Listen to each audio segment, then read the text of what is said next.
地面上热热的基台，寸土寸金的淡市东区，将伫南旁购物中心对面一片共87公园，沿着南台湾第一座以军事作为主题特色游戏场。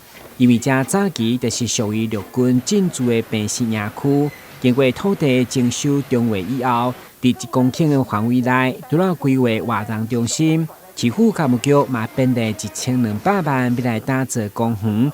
希望兼顾历史教育意义甲特色的休闲场所。20号，市长委托伫这乡亲甲民代见证嘛亲自动土，场面相当热热。动土开始，一进土，开地平安，金金地过。一进土，祝贺动土顺利，定定平。三进土。祝贺公平稳稳，基本重要。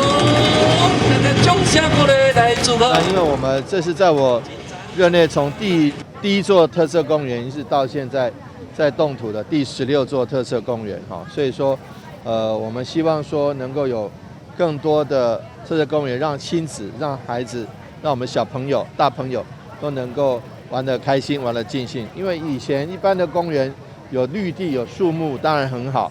但过去的游具都是有一点，大家觉得说所谓的罐头游具，那这个难以彰显这个特色哈，孩子玩的也不尽兴。那现在我们一个一个把一些公园优化成为特色公园，哦，那能够让孩子就到特色公园玩，就像有点像到游乐园一样。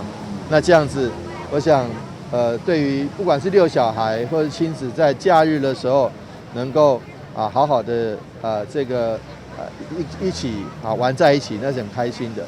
那我们像港滨历史公园，或者是这个健康特色公园，都已经开始陆陆续续就已经开放了。那现在这个特色公园，我们也希望尽早完工。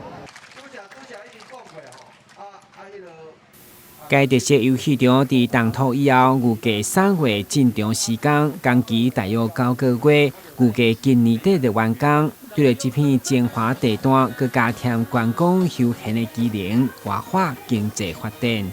台湾新闻管制何超邦采访报道。